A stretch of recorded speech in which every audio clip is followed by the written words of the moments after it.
right on the Flat Rate Master, and let's talk about, well, more red flags at a shop you're looking to go work for. Let's talk about stuff that is a red flag when you're doing a tour of a working shop. Might say it's not the best place to work. So, attitudes and stuff like that. I've done videos on that stuff, but let's talk about some of the more nuanced stuff. They take you into the stock room or the stock shelf and you see like no brake clean. And they don't have bulk brake clean. And you see guys doing the barely using any brake clean. That's a red flag. That means not so much of they're broke or anything like that. They may just be kind of stingy. They may have a payment plan for their shop that they're limited on the amount of shop supplies they're allowed to buy and allowed to restock. I worked at a shop that you got one case of brake clean a month. That was it. You ran out of brake clean, you were screwed. And there were many times I compromised what I would normally clean up simply because I knew I didn't have enough extra brake clean to get the job done. That shows they're more concerned about their bottom line than producing quality repairs. And just an FYI, that shop also did not have a pressure washer, so I couldn't go out and pressure wash to clean the vehicle either. Literally, I didn't have an option other than putting out a substandard product, which annoyed the crap out of me. Of course, they could just have, run low and nobody's ordered, but that's why I was talking about, you see people being very frugal with their brake clean, in the shop, usually means that's all they got. So something to be aware of. Shops, look at shop towels. Do they have plenty? Or is there like a bin of nasty ones and you don't find any new ones? Do they wash their own shop rags? If you've ever dealt with reused shop rags that aren't cleaned on an industrial machine, they're not clean.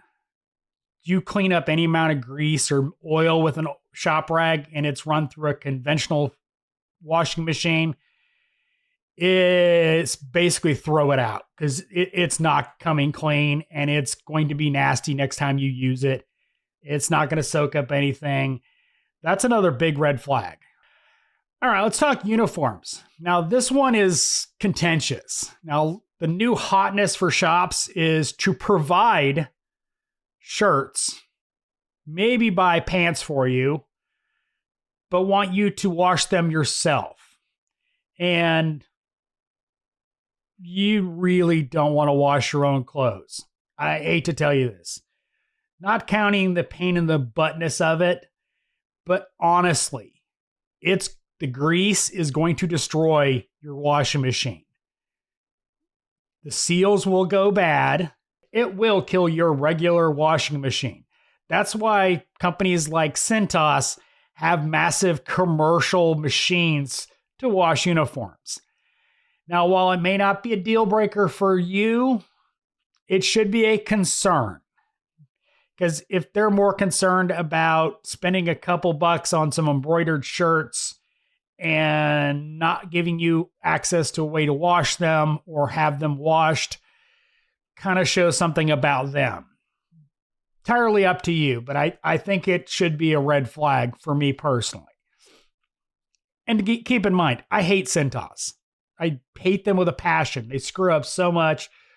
Their stuff is junk. But on the other side of it, bringing home clothes and washing them in my washing machine also just straight up sucks. Another red flag, improvised tools. If you're walking through the shop and you see a technician performing like a timing job that requires special tools, and you know that job requires special tools, and it's obvious they do not have those tools, that's a huge red flag. If the shop's not going to provide tools like that, how much support are there really going to be day to day if they're not providing proper shop tools? And that's something you should be asking in the interview, is whether or not they provide those kind of tools, or Do they expect you to buy them? Continuing on with that theme, do they have enough AC machines for the amount of techs they have? You know, here in Georgia, one in a 10-man shop ain't going to cut it. Two, you know, proper diagnostic equipment. If they've got an old beat up, dilapidated smoke machine that is probably older than you are, their chances are you've got some problems there. Shop expects you to buy your own scan tool, updated, etc., and does not provide a shop scan tool. That's a red flag.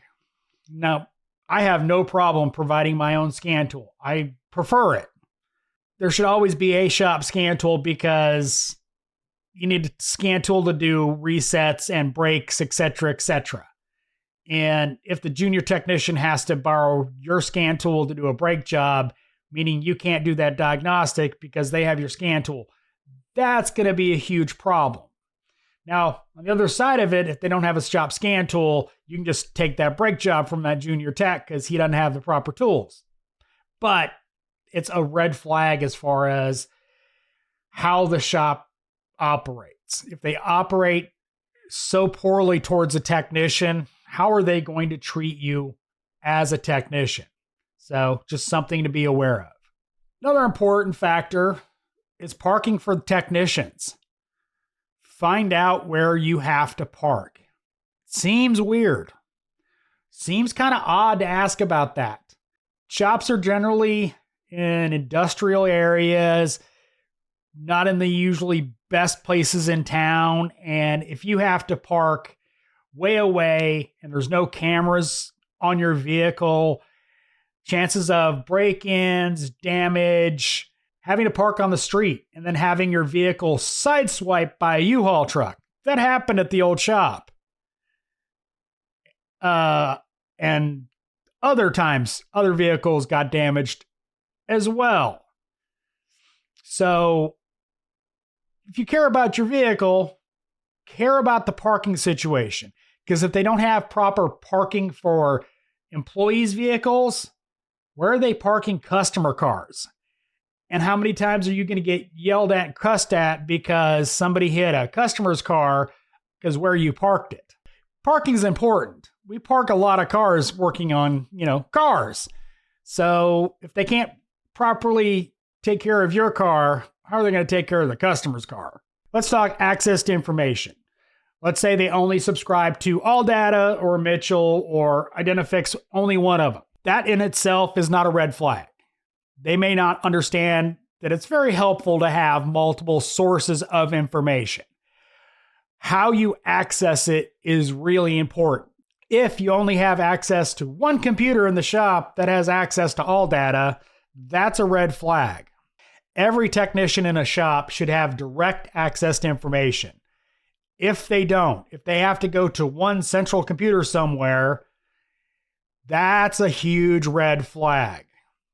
You get several licenses with AllData, and you can buy a used Dell desktop on Amazon for like $100 and a cheap monitor and a cheap keyboard and mouse, and give everybody access to AllData at their tools. If you're not willing to do that, it's just a huge red flag that they're so incredibly cheap that they're going to make you huddle around a computer and try to find your information, etc. So just another red flag. Hope you enjoyed this video. As always, thanks for watching. I am the Flat Rate Master.